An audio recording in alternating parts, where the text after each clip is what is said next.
Todivision, bilgi ve deneyimlerin seyahat, tarih, teknoloji, sanat ve tasarım perspektifinden paylaşıldığı herkese açık bir kanal. Eğer yolunuz İspanya'da San Sebastian'a ya da Fransa'da Biarritz'e düşerse mutlaka bu iki şehre 30 dakikalık mesafede tam ortada kalan tarihi Fransız balıkçı kasabası Saint-Jean-de-Luz'a gitmelisiniz. Bu hafta sizlere Fransa'nın batısında İspanya sınırına çok yakın mesafede bulunan ve her iki ülke tarihinde çok önemli bir yeri olan Saint-Jean-de-Luz'u sizlere tanıtacağız.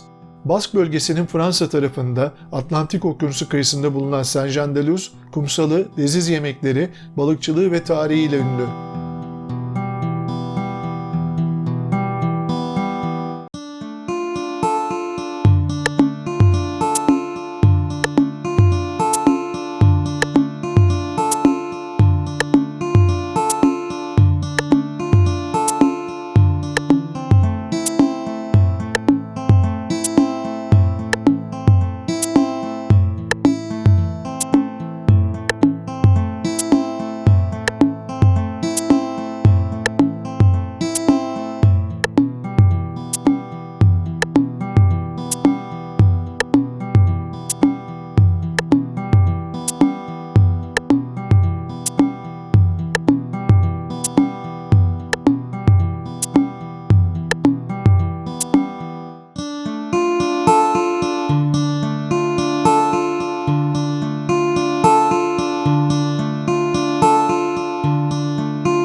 Gelin önce Saint-Jean-de-Luz'un tarihi öneminden bahsederek başlayalım.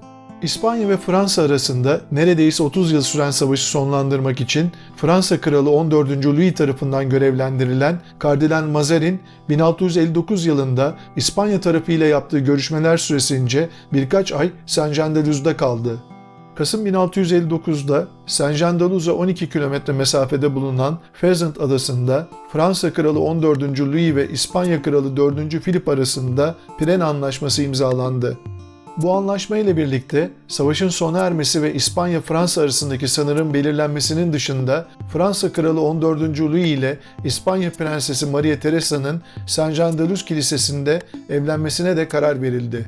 Anlaşma doğrultusunda 1660 yılının Haziran ayında Fransa Kralı 14. Louis, kraliyet düğünü için bir aydan fazla bir süre kalmak üzere Paris'ten Saint-Jean-de-Luz'a geldi. 9 Haziran 1660 tarihinde Fransa Kralı 14. Louis, İspanya Prensesi Maria Teresa ile Saint-Jean-de-Luz Kilisesi'nde evlendi. Şimdi günümüze dönelim ve Saint-Jean-de-Luz'u hep birlikte gezelim. Bu şirin tatil kasabası, yaz aylarında denizin tadını çıkarabileceğiniz ve Bask mutfağının muhteşem lezzetli yemeklerinin tadına bakabileceğiniz çok güzel bir yer. Kasabanın içinden geçen Le Nivelle Nehri aynı zamanda bir iç liman görevi görüyor.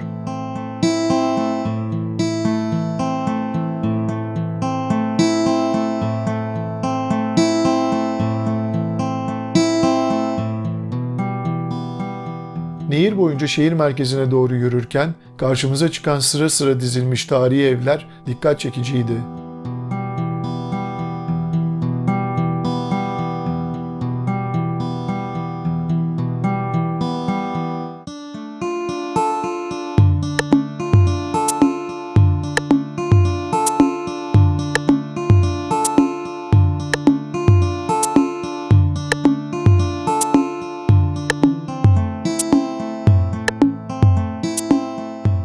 Biraz daha yürüdükten sonra bu tarihi evler içerisinde gerek mimarisi gerekse tarihi önemi nedeniyle diğerlerinden ayrışan taş bir bina karşımıza çıktı.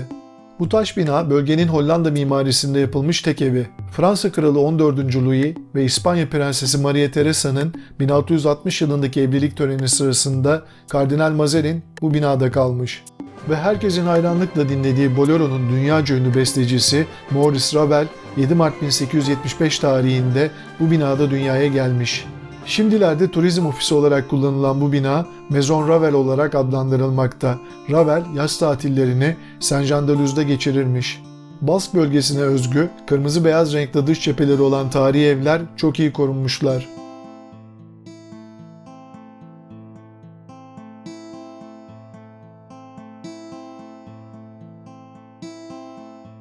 Nivelle Nehri üzerindeki köprüde Saint-Jean-de-Luz'un turizm dışında geçim kaynağı olan balıkçılıkla ilgili bilgiler var.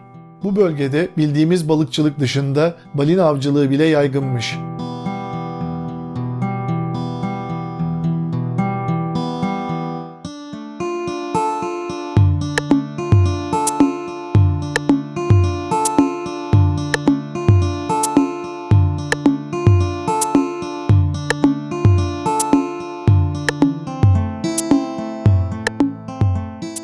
Saint-Jean-de-Luz'un kalabalık ana meydanına vardığımızda karşımıza çıkan ilk tarihi yapı 1660 yılında Fransa Kralı 14. Louis'nin İspanya Prensesi Maria Teresa ile evlenmek için Saint-Jean-de-Luz'a geldiğinde kaldığı bina.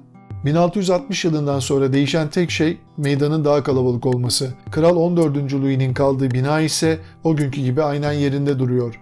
Kral 14. Louis, Fransa tarihinin en önemli kişilerinden birisi. 72 yıllık saltanatı ile Fransa'nın en uzun süre tahtta kalan kralı.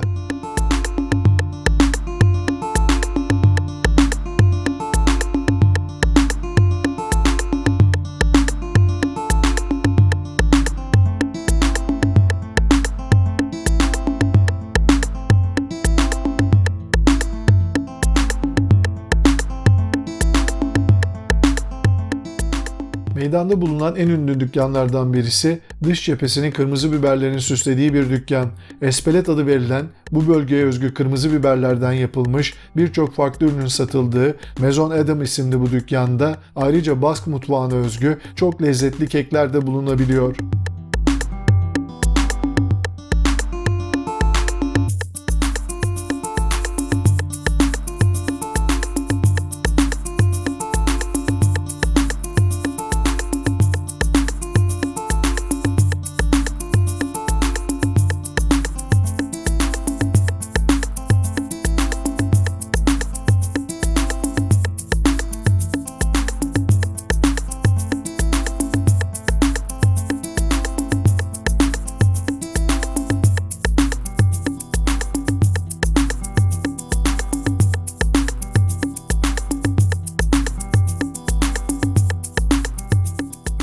Saint-Jean-de-Luz plajı ana meydana yalnızca 100 metre mesafede. Okyanus dalgalarının birkaç kez kumsalda bulunan evlere zarar vermesi nedeniyle 19. yüzyılın başlarında kumsala taştan savunma duvarları örülmüş. Yaz aylarında deniz tatili yapmak için birçok turist Saint-Jean-de-Luz'a geliyor ve hem plaj hem de kasabanın tarihi sokakları oldukça kalabalık oluyor.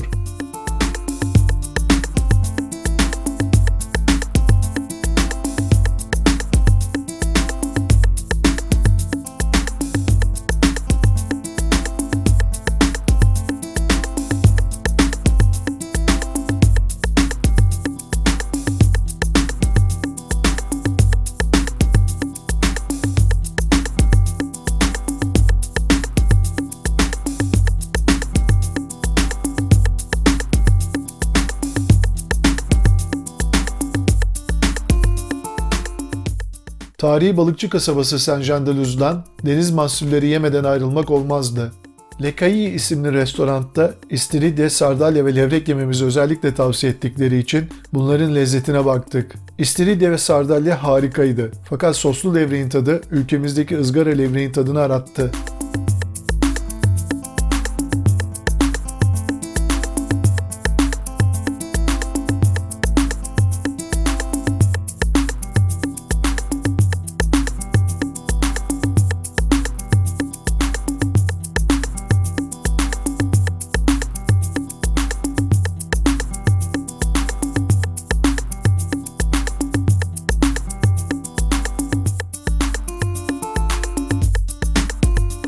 Saint-Jean-de-Luz ve çevresini araba ile tekrar dolaştıktan sonra Fransa'nın Atlantik Okyanusu kıyısındaki ünlü tatil şehri Biarritz'e doğru yola çıktık. Bu hafta size tarihi Fransız balıkçı kasabası Saint-Jean-de-Luz'u tanıtmaya çalıştık. Bu videoyu beğenirseniz kanalımıza abone olmayı, beğen tuşuna basmayı ve bildirimleri açmayı unutmayın. Her hafta seyahat, tarih, teknoloji, sanat ve tasarım perspektifinden hazırlayacağımız farklı bir videoda buluşmak üzere.